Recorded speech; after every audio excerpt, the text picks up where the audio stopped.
Olá, saudações a si que está desse lado. Bem-vindo a mais uma edição do programa Direto ao Assunto. Chegamos bem dispostos para poder levar até si os melhores temas, aqueles temas que, de certa forma, estão presentes na nossa sociedade.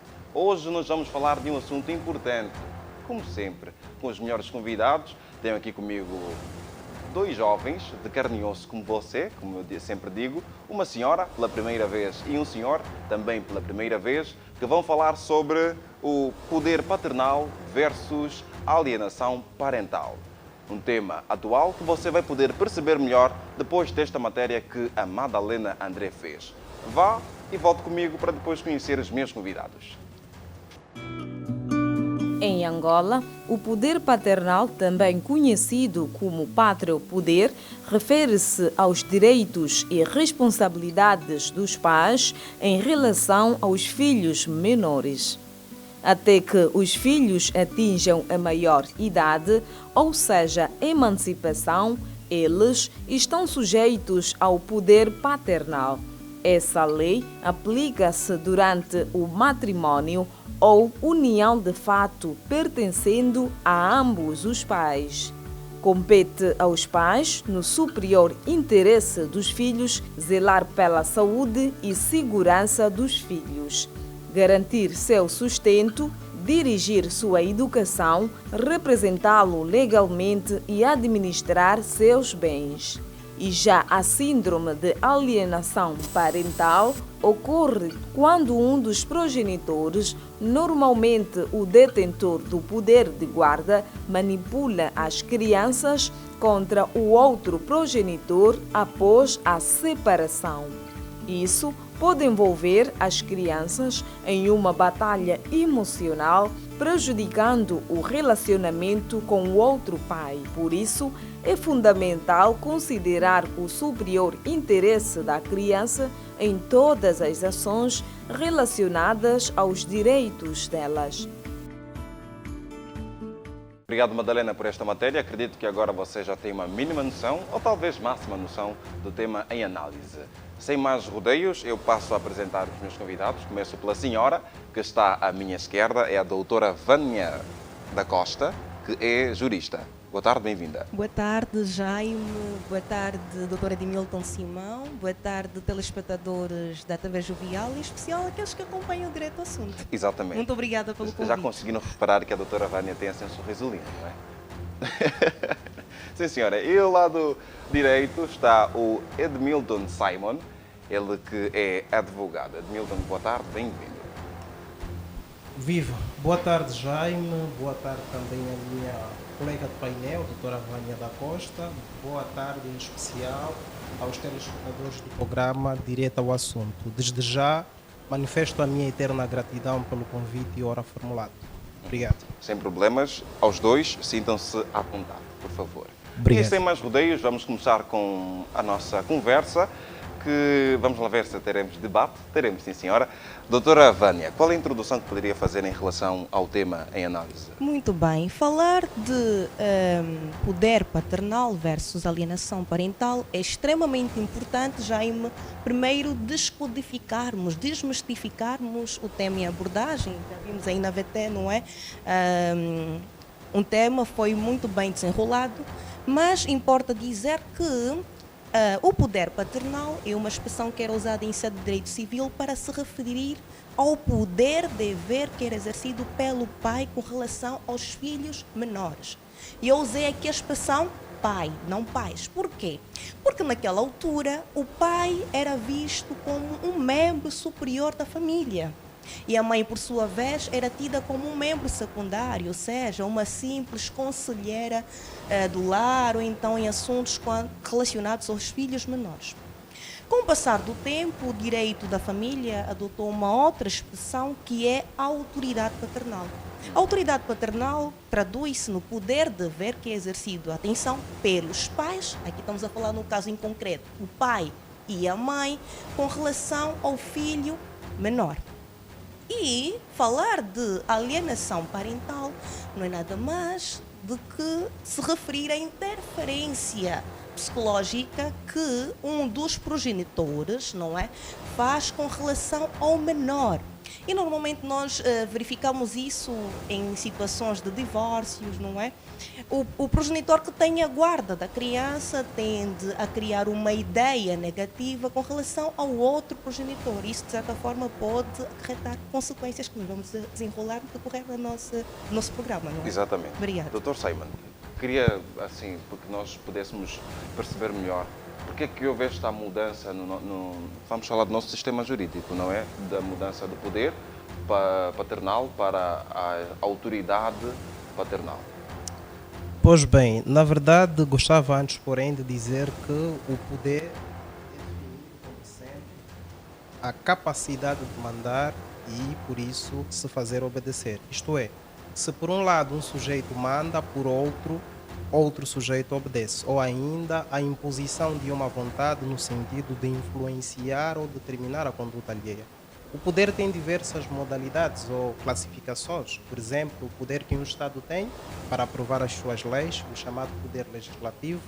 O poder que um Estado tem para ajuizar políticas públicas com vista à percepção do interesse público, ou seja, a satisfação regular e contínua das necessidades coletivas, o chamado poder executivo, bem assim como o poder para administrar a justiça em nome do povo e garantir a paz social, o chamado poder judicial. Mas hoje vimos justamente abordar sobre o poder paternal. Como disse a doutora Vânia, e por acaso concordo, durante muito tempo este poder era da inteira responsabilidade do pai. Posteriormente, e principalmente com a entrada em vigor do Código de Família, a Lei nº 1/88 de 20 de fevereiro, esta responsabilidade passou a ser do pai e ao mesmo tempo da mãe, em homenagem ao princípio da igualdade e proibição da discriminação em razão do gênero. Portanto, o artigo 23 da Constituição da República de Angola consagra esta igualdade entre o homem e a mulher. Bem assim, o artigo 3º do Código de Família. Atualmente, a responsabilidade de cuidar dos filhos é dos pais, isto é, do pai e da mãe, nos termos em que dispõe o artigo 127 do Código de Família. Vale dizer que o poder paternal é exercido de 3 formas, isto é, de forma conjunta ou simultânea entre o pai e a mãe, havendo coabitação entre eles, isto é, naquelas circunstâncias em que o pai vive com a mãe. E quando assim acontece, o poder é exercido por ambos. Não havendo coabitação entre os progenitores, então o poder passará a ser exercido um deles. Nós chamamos exercício separado. Isto é, a guarda é atribuída a um dos progenitores e aquele a quem não foi atribuída a guarda mantém as relações pessoais com o filho, podendo até fiscalizar se o outro progenitor de facto está a exercer convenientemente a autoridade paternal, nos termos em que dispõem os artigos 130, 131, bem como o artigo 139, todos do Código de Família. Vale dizer que o poder paternal pressupõe o poder-dever de guarda, poder-dever de sustento, poder-dever de vigilância, bem como o poder-dever de prestação de alimentos. E quando falamos em prestação de alimentos, estamos a fazer referência a tudo o que for indispensável para o bem-estar de uma pessoa. Isto inclui habitação, vestuário, isto inclui ainda formação e instrução, sobretudo se esta prestação de alimento for para um menor da idade, como consagram os artigos 247 do Código de Família. E esta responsabilidade de prestar alimentos recai aos progenitores, nos termos do artigo 249, todos do Código de Família. É exatamente sobre esta questão que eu gostava também de ouvir da doutora Vânia. Quais são as responsabilidades ou a autoridade que um pai acaba tendo sobre o filho?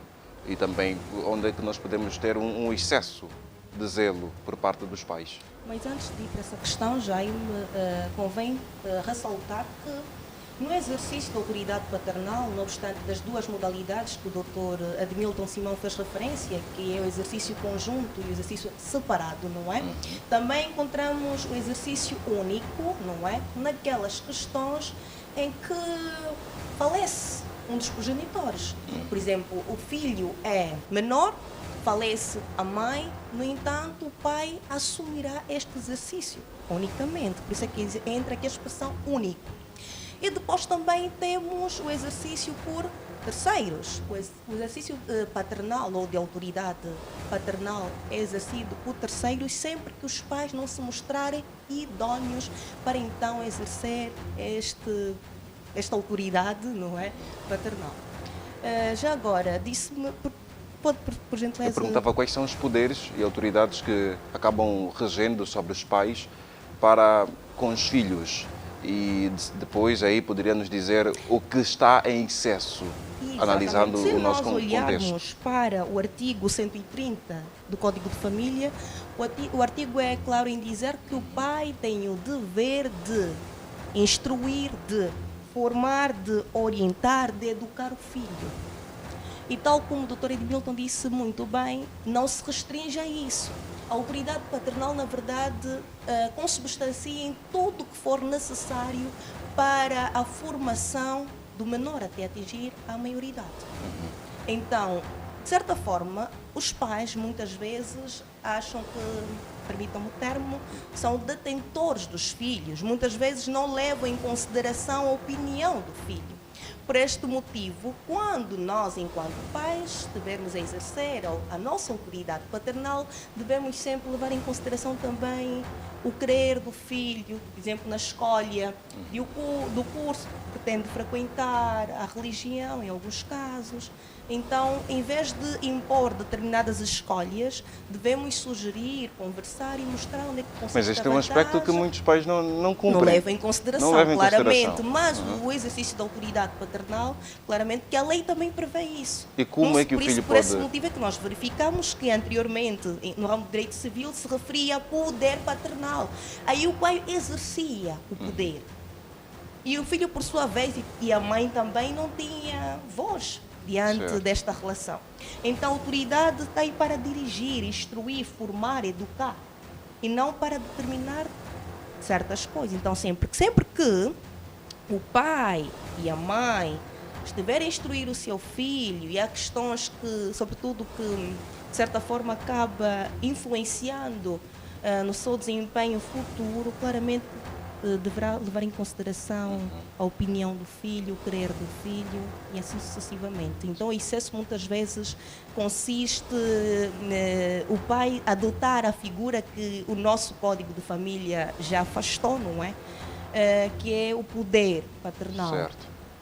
Muito bom. Doutor Simon, nós vamos dizer que aquilo que está taxado pelo nosso sistema jurídico, ok, está aí, está feito, mas de forma concreta não é isso que acontece. Nós vemos muitos pais que acabam abusando deste poder. E como é que nós podemos contornar essa situação? Porque a mãe poderá vir dizer ao filho o que deve fazer. Não, o pai está errado, está errado. Será que aí não estamos a incorrer na alienação parental? Bom, como dissemos e repetimos, o poder paternal, em regra, deve ser exercido pelos progenitores, isto é, pelo pai e pela mãe. Mas quando o pai acaba sendo muito rígido e não permite com que o filho tenha estes direitos que lhe são garantidos, o que fazer? Prontos, como dizíamos, a responsabilidade é dos progenitores. No entanto, existem aquelas situações através das quais um dos progenitores impede o outro de manter as relações pessoais com o filho, ou quando um dos progenitores acaba por ser muito rígido com a criança e esta criança sente-se de alguma forma que estar ao lado deste progenitor representa um perigo para si. Ou então, quando um dos progenitores inculte na mente da criança informações infundadas, pejorativas, no sentido de levar a criança a cortar os laços efetivos com aquele progenitor. Isto é o que nós chamamos de alienação parental. Atenção que a alienação parental não é propriamente uma figura do direito só. Não, isto é estudado essencialmente na psicologia. Há um psicólogo ou psiquiatra, salvo erro, norte-americano, chamado Richard Gardner. Ele traz a ideia da figura da alienação parental e até costuma designá-la por síndrome da alienação parental, a famosa SAP, que ocorre naquelas circunstâncias em que um dos progenitores sente que só ele tem direito sobre o filho e de tal sorte que às vezes impede o outro progenitor de manter as relações pessoais com o filho. Pronto, naquelas circunstâncias em que não há coabitação entre os progenitores, estes poderão chegar a um acordo em relação à guarda do filho menor. Ou seja, estamos a nos separar porque não foi possível manter esta relação, mas temos uma criança, temos um filho no meio de tudo isto. Então eu, como mãe, fico com a guarda e você, como pai, fica com a responsabilidade de prestar alimentos. Podes passar todos os finais de semana para ter acesso com a criança, os dias de férias e etc. E se houver este acordo, deverá ser remetido ao tribunal para que o tribunal homologue este acordo, porque este acordo tem que ser homologado pelo tribunal. Porque o tribunal está em representação do Estado e o Estado tem maior e melhor interesse em proteger os direitos da criança, nos termos em que dispõe o artigo 35, número 6 e 7 da Constituição da República de Angola. Então o tribunal vai analisar se esse acordo satisfaz ou não o melhor interesse da criança. Se estiver tudo nos conformes, o tribunal vai homologar este acordo, ou se num português mais simples, vai assinar embaixo, dizer concordo, sim, tomei conhecimento deste acordo, e este acordo vai produzir os devidos efeitos jurídicos. Vale dizer que, uma vez homologado este acordo, deverá ser cumprido pontualmente nos termos e condições em que ele foi acordado, permitam a redundância. Nos termos em que dispõem os artigos 148, artigo 109, ambos do Código de Família, conjugado com o artigo 1412 do Código do Processo Civil. Vale dizer que isto vai decorrer em sede de um processo de jurisdição voluntária, porque o que se quer é apenas a homologação de um acordo. Não há como tal um conflito entre os progenitores em relação à guarda do menor. Pelo contrário, os progenitores até já chegaram a um acordo de como é que vai ser regulado o exercício do poder paternal. Só que esse acordo, para que produza efeitos jurídicos, tem de ser remetido ao tribunal. Portanto, por não haver uma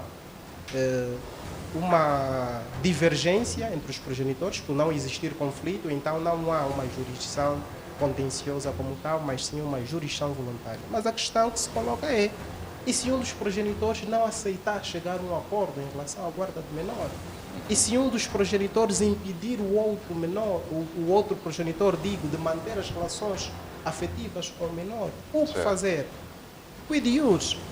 Ou seja, nessa situação, caberá então ao tribunal decidir a qual dos progenitores atribuirá a guarda do filho menor. Mas vale dizer que o tribunal, o progenitor, a quem não for atribuída a guarda, não quer dizer que deixou de ser pai ou que deixou de ser mãe. Manterá as relações pessoais com o filho, a ele poderá recair a obrigação de prestar alimentos, mas isto não impede de manter as relações pessoais com o filho. E o artigo 150 e seguintes do Código de Família é claro em relação a isto. Doutora, assim, eu gostava de perceber melhor. Estamos a ver os pais são aqueles muito reservados e que acabam privando o direito do filho. A liberdade que lhe é garantida, ele não acaba tendo. Como é que a lei prevê esta situação e o que é que a criança poderia, de certa forma, fazer? Primeiro, que direitos se está a referir, Jaime, para uma melhor abordagem?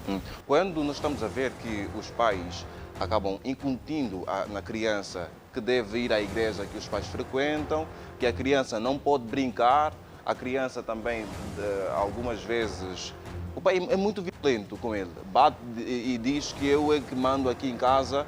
Isto até já aconteceu de forma concreta mesmo, do pai agredir o filho foi contar ao avó e quando o pai ficou a saber, acabou agredindo ainda mais o filho e disse que eu aqui é que mando.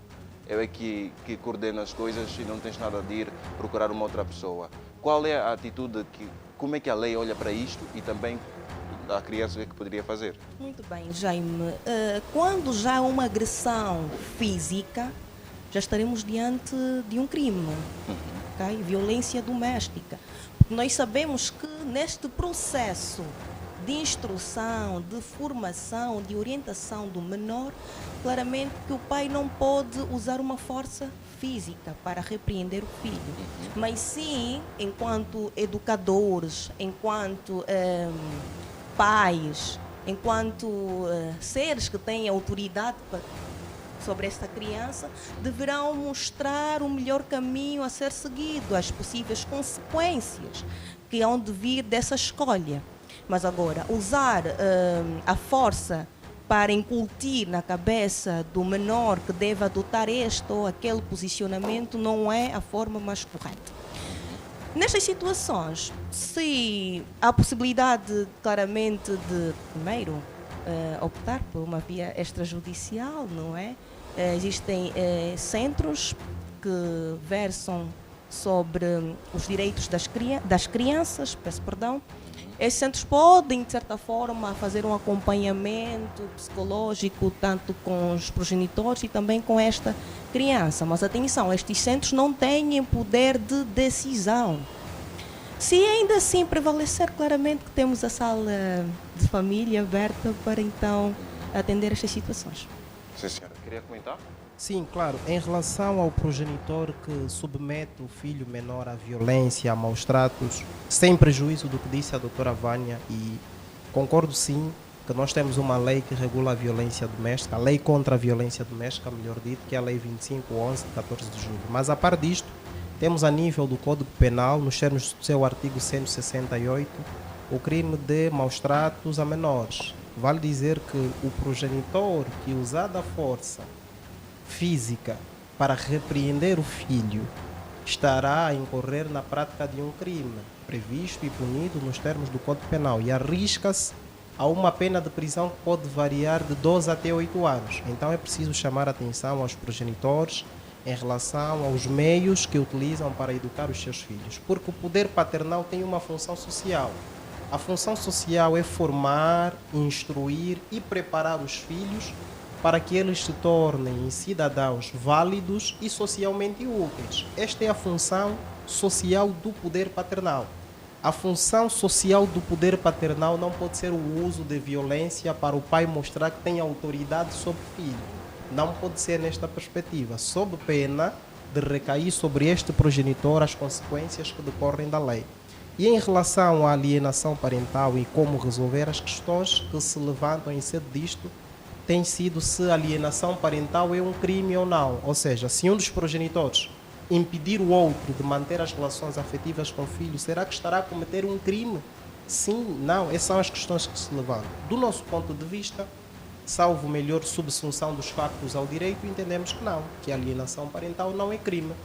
Não é crime porque não temos, à luz do ordenamento jurídico penal, uma norma penal incriminadora. Ou seja, como é que o nosso sistema jurídico trata questões do género? Como é que o sistema jurídico trata questões da alienação parental? Pronto, primeiro precisamos esclarecer que a alienação parental não é crime. Seria crime se existisse, por exemplo, uma norma que dispusesse nos seguintes termos.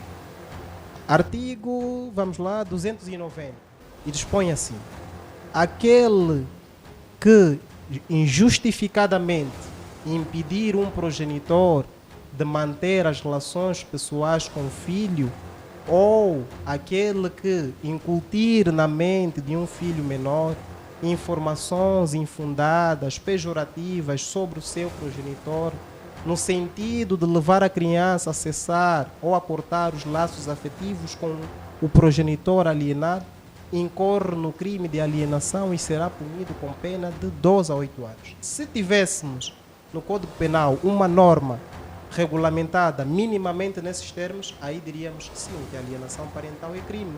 Porque em direito penal não se pode fazer interpretação extensiva para qualificar um facto como crime. Ou é crime ou não é. Nullum crime sine lege. Só é crime aquilo que está devidamente especificado na lei. O artigo 1º, número 1 do Código Penal, bem como o artigo 65, número 12 e 3 da Constituição da República de Angola são claros em relação a isto. Agora, havendo alienação parental, como fazer?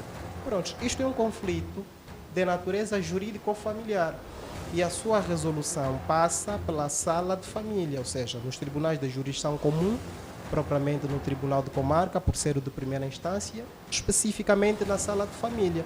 O progenitor que se vê impedido de manter as relações pessoais com o seu filho deverá intentar uma ação judicial, e aqui quando falamos em intentar ação judicial, estamos simplesmente a dizer que deverá dirigir-se ao tribunal e apresentar uma reclamação sobre esta situação e vai intentar ação de regulação da autoridade paternal. Aí caberá ao tribunal decidir qual dos progenitores há de atribuir a guarda e vai determinar como é que o outro progenitor vai manter as relações pessoais com o filho.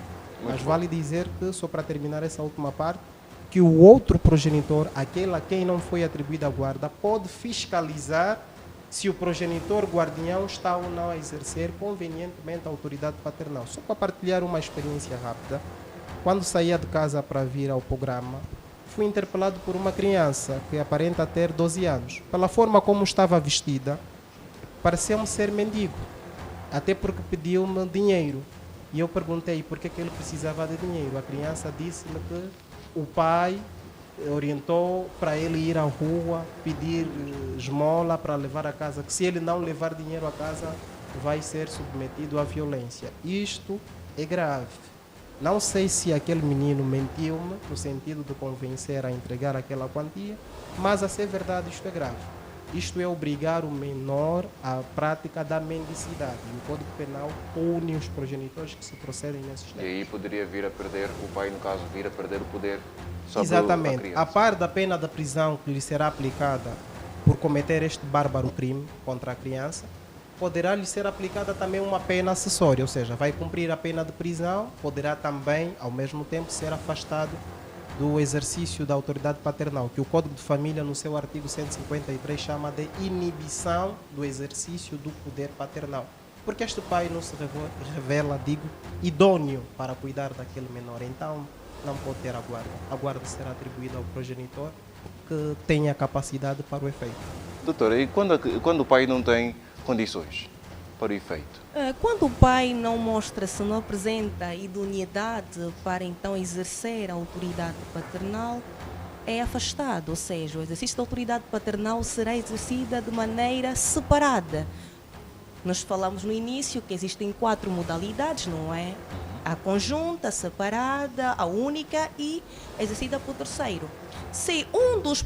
Primeiro, temos que identificar qual dos progenitores tem apresentado esta prática. Se o Nós estamos aqui a dizer que Sim, Jaime.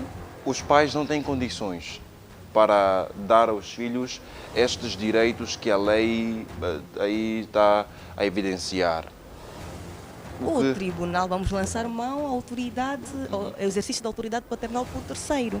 Ou seja, o tribunal vai identificar, vamos dar primazia aos membros da família, alguém que apresenta condições física, condição psicológica, condição financeira e outros elementos que são importantes no exercício da autoridade paternal, para então atribuir a guarda a esta criança de maneira a este terceiro exercer a autoridade paternal. Mas nós vemos muitos pais, as mães em particular, com os filhos na rua.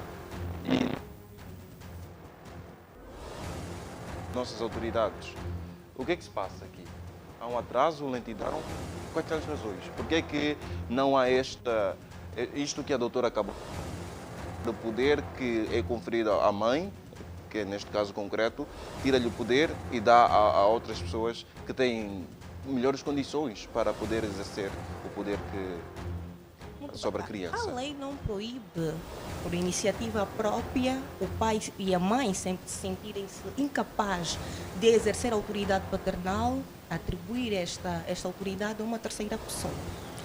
Ou então, se for em caso de litígio, não é, uma ação de divórcio, o tribunal conseguir identificar, não é, poderá claramente atribuir uma terceira pessoa ao exercício da autoridade paternal. Mas, tal como disse o Jaime, muitas vezes pelas ruas, e o exemplo que o Dr. Edmilton acabou de apresentar, aquelas crianças que estão expostas às vias públicas e muitas vezes acompanhados dos seus progenitores. Claramente que existem instituições que deveriam combater, que eu considero isso um mal, não é? Porque o que está em causa aqui é o bem-estar e o interesse do menor. Então, que vamos dizer que as instituições que têm estas competências não fazem? Se fazem, têm feito, mas de maneira tímida, não é? E também não só. Nós devemos ter a consciência que antes de transferirmos essa responsabilidade para estas instituições, os pais devem ter, os progenitores devem ter a consciência que, enquanto progenitor, têm a obrigação de cuidar desses filhos. Nós, africanos, vou falar africanos porque conheço a nossa realidade e sobretudo a realidade angolana, nós fizemos filhos muitas vezes sem medir as consequências, planificar o futuro desta criança. Por essa razão, nós verificamos estas situações nas ruas de Luanda, de Angola e não só. Então, antes de lançar mão a estas instituições, lançar mão responsabilidade a estas instituições que versam pelo bem-estar e proteção da criança, dos menores, devemos, sim, senhora, chamar a atenção aos progenitores de maneira a precaver. Se pudermos fazer filhos com planos, hoje já existe o planeamento familiar, não é? De maneira a calcular, olha, daqui a X tempo terei um filho, esse filho vai estudar na escola X, poderá... Então temos que fazer um plano para a criança, porque se não fizermos essa planificação, claramente, que não vamos conseguir exercer com êxitos, não é? A autoridade paternal. Doutor, é basicamente isso que a doutora acabou de dizer, que é uma lentidão por parte das autoridades ou das instituições com responsabilidade de poder velar por estas questões, onde o pai não tem condições e até fica com o filho pelas ruas? Bom, a par da lentidão a que a doutora Vânia se refere, eu acrescentaria um outro elemento que tem a ver com a falta de denúncia. É que muitos desses factos não são reportados. Muitas instituições não tomam conhecimento da ocorrência desses factos. E por ser uma situação de natureza jurídica ou familiar, é preciso mesmo que se recorra às instituições, é preciso que se faça a reportagem desses factos, para que as instituições tomem conhecimento e possam desencadear todos os meios a seu dispor com vista a pôr cobro a esta situação. Portanto, se não houver denúncia, se não houver reportagens sobre a ocorrência desses factos, não se chegará ao conhecimento das autoridades e elas pouco ou nada poderão fazer em prol do interesse da criança. Sim, senhora. Mas claro que temos a instituição, ou melhor, Instituto Nacional da Criança, o INAC, que tem feito um trabalho no sentido de reunir com os progenitores e esclarecer os direitos e as garantias fundamentais das crianças. Sim, senhora. Assim que está a acompanhar esta edição do programa Direto ao Assunto, muito obrigado pelo carinho da sua audiência. Saiba que nós estamos aqui a fazer este trabalho simplesmente para si. Então nós queremos contar com a sua audiência sempre, o seu comentário e também o seu like, para que a TV Jovial continue a espalhar os seus conteúdos por Angola e pelo mundo. Hoje nós estamos a falar sobre o poder paternal versus a alienação parental. Em estúdio estou com a doutora Vânia Costa, que é jurista, e também o Edmilton Simon. É isto, não é? Edmilton Simon, que é advogado. Estamos a refletir sobre este mesmo assunto. Voltando aqui à conversa, eu vou olhar mais uma vez à doutora Vânia. Eu queria, assim, para que as pessoas possam ter a máxima noção do que é a alienação, poderia-nos trazer as consequências que ela poderia gerar à criança e também à própria família, no caso? Muito bem. Podemos aqui apresentar de maneira prática alguns episódios que podem, de certa forma, consubstanciar a alienação parental. Por exemplo, os pais estão em via de divórcio e o tribunal entende que a mãe é a pessoa indicada, é a pessoa que apresenta maior estabilidade e idoneidade para ficar então com a guarda da criança e exercer a autoridade paternal.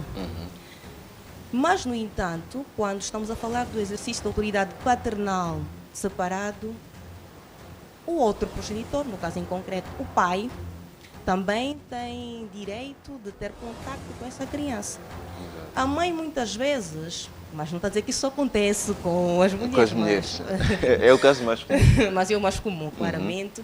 Pois, entende que, porque no passado, durante a coabitação, o seu antigo parceiro portou-se mal, de certa forma, então ela entende que deve usar a criança como um instrumento de vingança, que é muito errado, porque nós, enquanto pais, nosso maior interesse é ter o bem-estar da criança.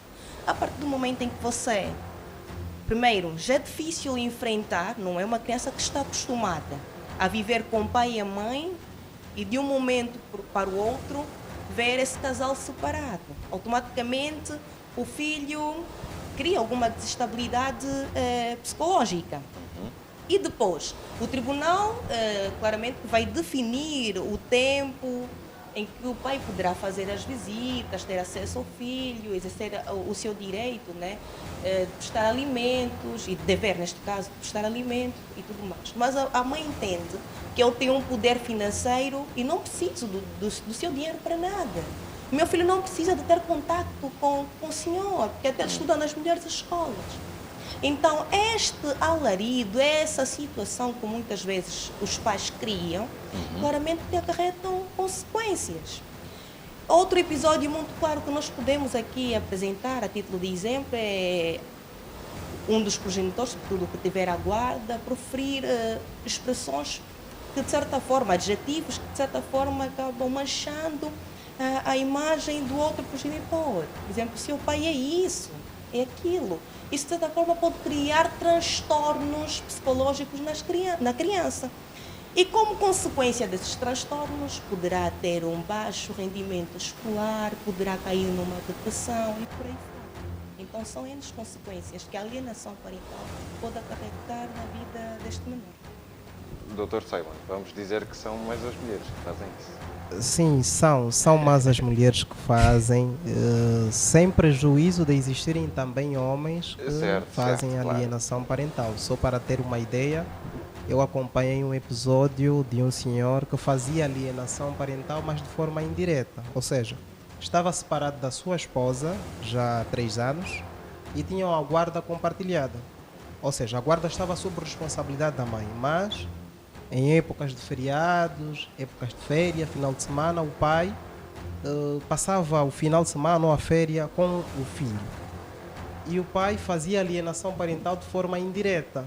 O que acontece? A mãe, como é um pouquinho mais rigorosa, exige o menor a fazer os deveres de casa, não permita que o menor coma no sofá, o menor tem horário para dormir. Enfim, a mãe tem aquela particularidade de exigir na educação dos filhos. E o pai tinha conhecimento deste facto. Então, por formas a influenciar os filhos a estarem mais próximos de si e a se afastarem da mãe, o pai fazia de tudo para deixar os filhos mais à vontade possível. Permitia que os filhos brincassem no sofá, comiam no sofá, permitia que os filhos vissem boneco até muito tarde, permitia que os filhos fizessem de tudo o que era exatamente proibido fazer na casa da mãe. Isto também é uma figura da alienação parental. E sempre que o pai fosse levar os filhos, depois de determinado final de semana, o pai tinha que trazer o filho, porque segunda-feira é dia de escola. E os meninos choravam, não aceitavam descer do carro, porque sabiam que voltar à casa da mãe é voltar aos trabalhos domésticos, é voltar aos deveres de casa, é ter que fazer tarefa. Os filhos choravam e preferiam ficar com o pai. O pai fazia aquilo intencionalmente. Claro que o propósito era fazer com que os filhos sentissem aflitos estando com a mãe e preteriam a mãe em detrimento do pai. Portanto, isto também é alienação parental, ainda que de forma indireta. Mas a alienação parental que mais me chama a atenção e que presenciei por acaso foi um triste episódio de uma mãe que decidiu incutir na mente da criança que o pai morreu. Na verdade, o pai sempre esteve em vida, mas a mãe, como queria a todo custo afastar a criança do progenitor, então disse à criança: olha, o teu pai já morreu, não precisa se preocupar. A criança deveria ter por aí 7 ou 8 anos. Então lhe foi incutido que o pai morreu e que a mãe vai arranjar um outro pai para cuidar de si. No caso, o novo companheiro da mãe, o padrasto, é que assumiu a figura de pai. E a mãe fez o filho acreditar que o pai morreu e, para dar maior credibilidade nisto, decidiu registrar o filho em nome do padrasto. Quer dizer, o pai sempre esteve aí, presente. O pai sempre manifestou o interesse de manter as relações pessoais com o filho, mas a mãe sempre o impediu. De tal sorte que até mudou de residência para impedir o acesso do pai. O pai não sabe até hoje onde é que a criança para. E o que aconteceu? A mãe registrou o filho em nome do seu novo marido, no caso, em nome do padrasto. Dizer que isto constitui crime. isto que a mãe fez é um facto típico, ilícito, culposo e por isso punível. O Código Penal chama este comportamento de sonegação do estado de filiação. E o progenitor que se procede nesses termos fica sujeito à aplicação de uma pena de prisão que vai até 2 anos. Ou seja, registrar filho de outrem como se fosse seu, alterando o direito ao estado civil, é uma prática considerada como crime e punida nos termos da lei. O artigo 246 do Código Penal é claro em relação a isto. Neste caso, quando o filho atinge a maioridade, será que ele não pode também tentar uma ação contra a mãe, sabendo que lhe privou de conhecer o seu progenitor? Sim, pode sim, senhora. Tem um período de 1 ano, não é? Sempre que verificar que um dos progenitores, não é, exerceu algum ato que venha a ser prejudicial para a sua vida, não é? Poderá claramente intentar uma ação contra o seu progenitor. Tem um período de 1 ano. Isto também recai aos avós? Porque nós temos muitos avós que acabam proibindo os filhos de ver os pais porque ou o pai tinha fugido, até a fuga à paternidade, ou simplesmente os avós não queriam que, que os jovens, na altura, cuidassem da criança. Também se vê nestes casos, será que a lei também vai punir os avós por privarem os filhos de verem os pais? É assim, Jaime, para que a lei tome um posicionamento, há necessidade de primeiro alguém tomar conhecimento através da pessoa que sinta-se lesada. Okay?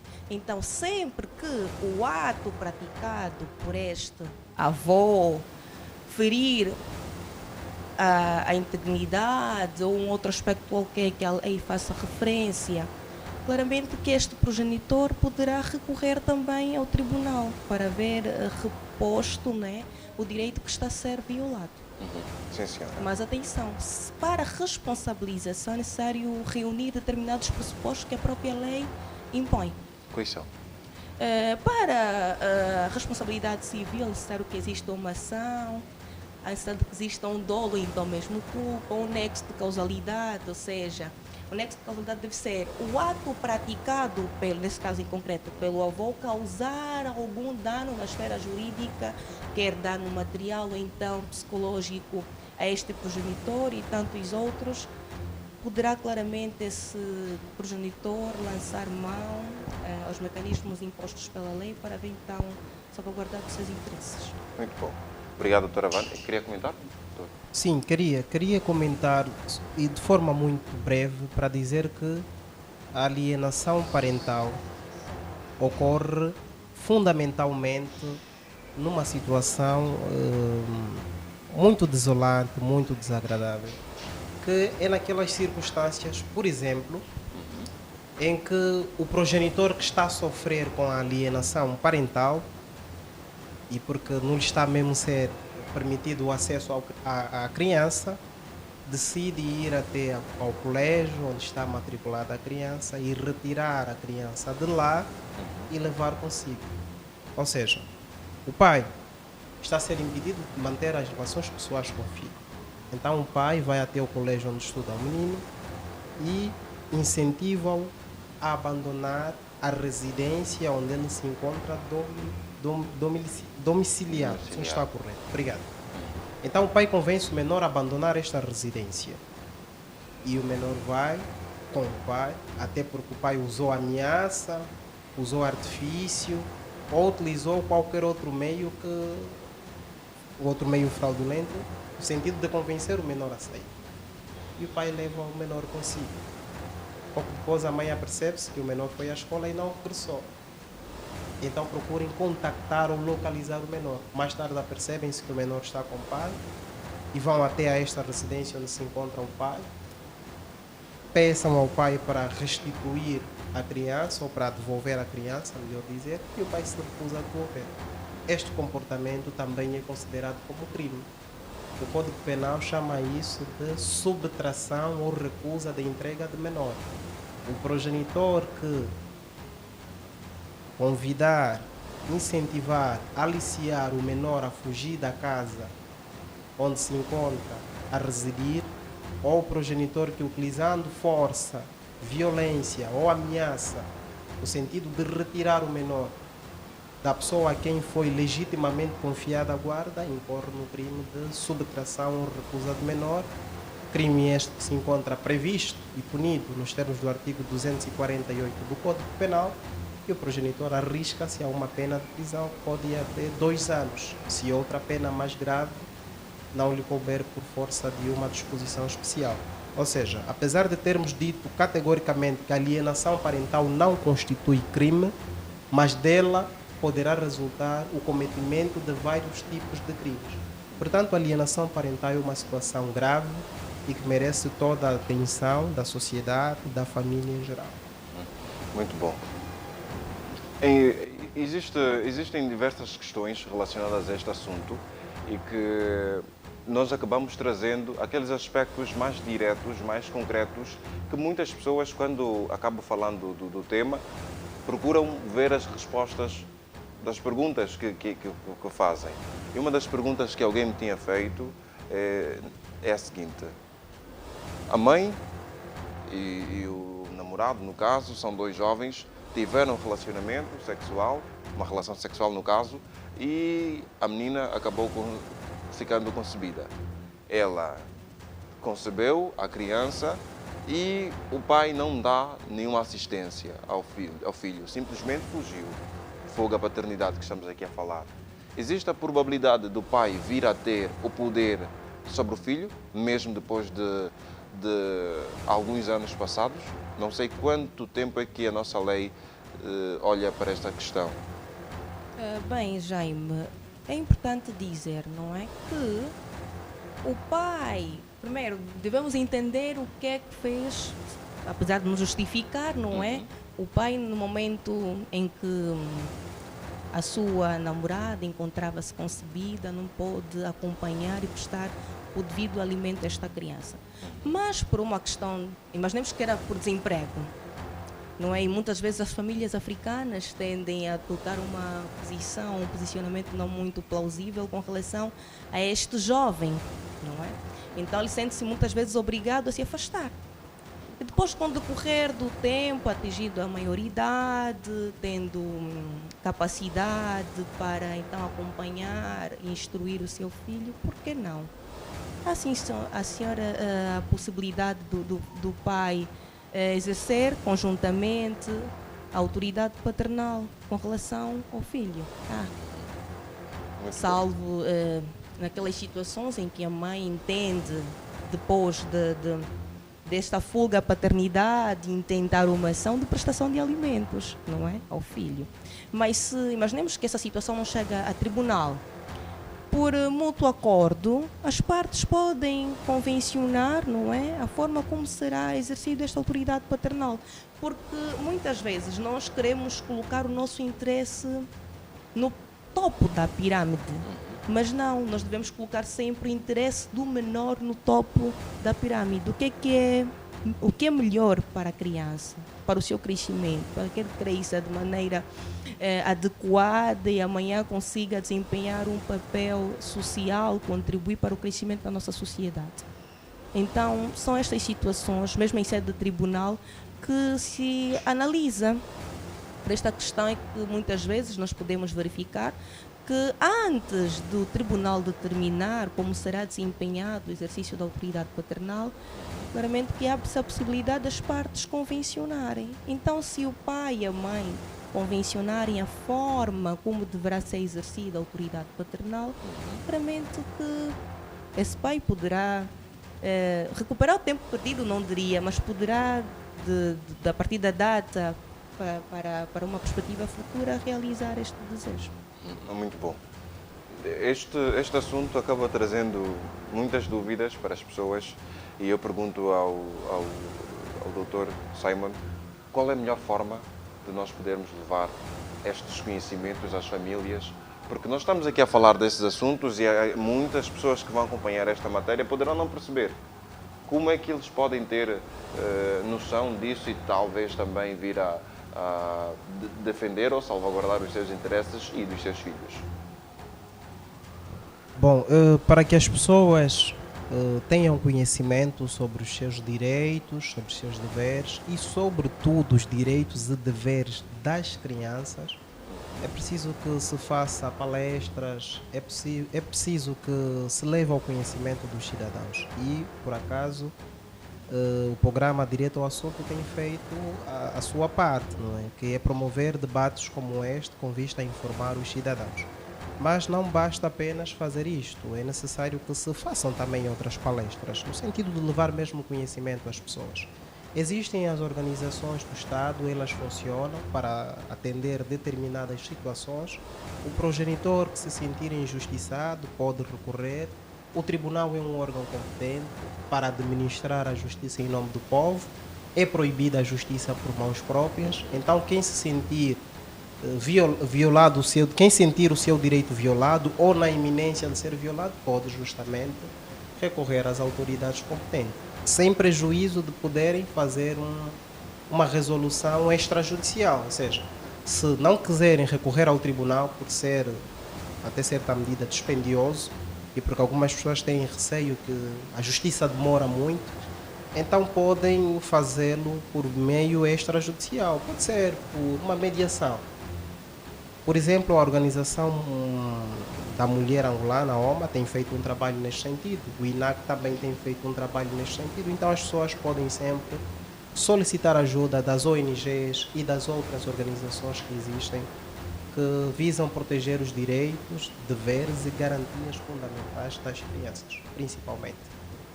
Jaime, iniciar dessa questão sobre a evolução da cultura jurídica, também acho desafiador. Vamos aqui lançar já o desafio, não é? As autoridades competentes de adicionarem aos currículos programáticos académicos disciplinas inerentes ao âmbito jurídico, de maneira a esta criança crescer consciencializada dos seus direitos, dos deveres que os pais têm para com esses filhos menores, não é? Então, a implementação de programas atinentes a disciplinas jurídicas também seria uma forma de implementar e desenvolver a cultura jurídica a estas crianças e os pais também. Sim, senhora. É uma medida plausível que nós aqui podemos dizer que está a ser passada pelos meus convidados. Hoje nós estamos a falar sobre o poder paternal versus a alienação parental.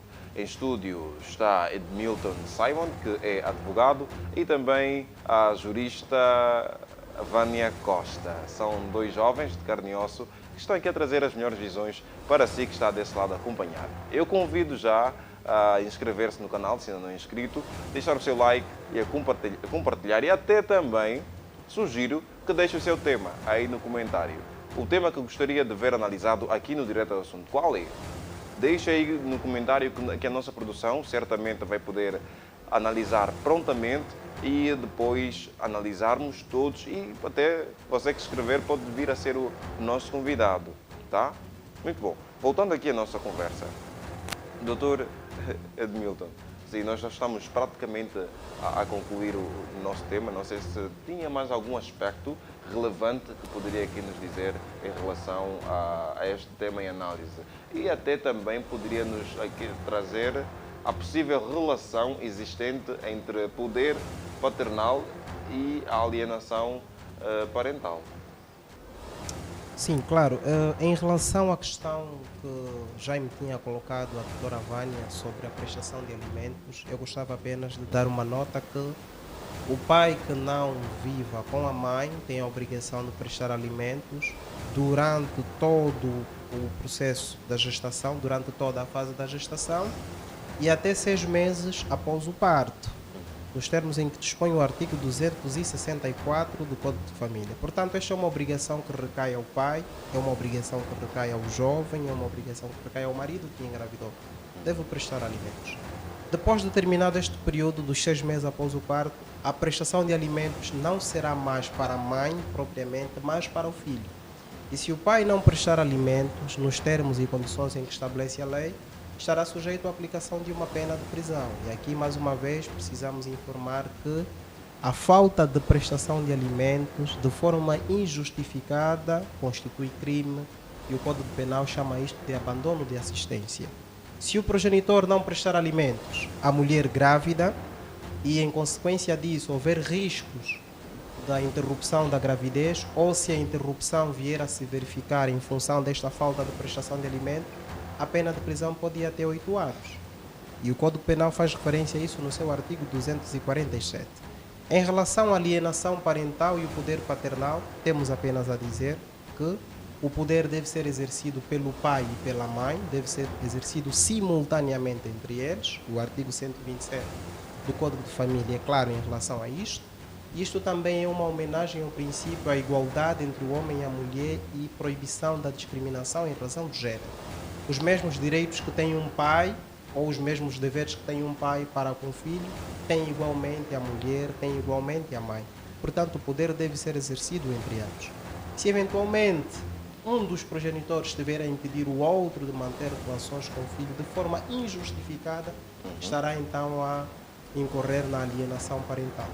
E desde já desaconselhamos a prática deste ato por ser prejudicial quer para o progenitor e sobretudo para a criança. Salvo o melhor enquadramento dos psicólogos, acreditamos que a alienação parental pode causar distúrbios e até pode criar instabilidade emocional para a criança. Então o que se quer aqui é salvaguardar o bem-estar da criança. Certo. Queria falar, doutora? Sim, Jaime, há sempre alguma coisa a falar, não é? Certo. Bem, importa chamar a atenção mais uma vez aos progenitores que o dever de prestar alimento não é facultativo, é obrigatório. O que é que acontece? Muitos progenitores acham que é um favor que estão a fazer ao filho, então, no caso da gestante, como fez referência o doutor Edmilton, no momento em que estiver a prestar alimentos a essa gestante, então ao menor está a fazer um favor. Mas não, é a obrigação deste pai prestar alimento enquanto perdurar a menoridade. O exercício da autoridade paternal só cessa com a maioridade e extingue-se em norma através do vínculo de adoção, então mesmo com a morte de um dos progenitores.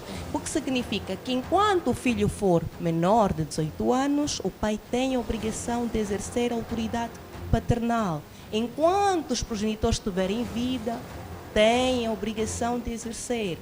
Enquanto o filho não for para adoção, também tem de igual modo a obrigação de exercer a autoridade paternal.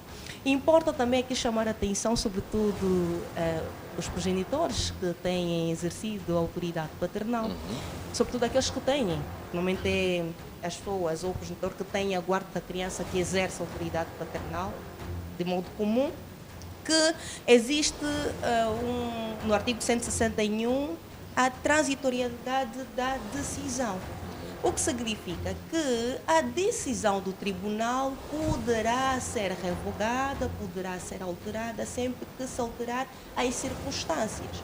Se o tribunal perceber que a pessoa a quem lhe foi confiada para exercer a autoridade paternal não está a desempenhar de maneira idônea, claramente que o tribunal poderá revogar esta decisão e aplicar então a medida mais adequada de maneira a salvaguardar o interesse da criança. Muito bom. Obrigado, doutora Vânia.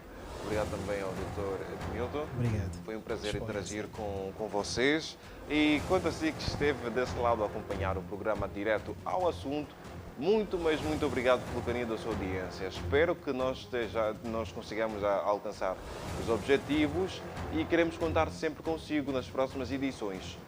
Fique ligado à TV Jovial, acompanhe não só o Direto ao Assunto, como também os outros programas.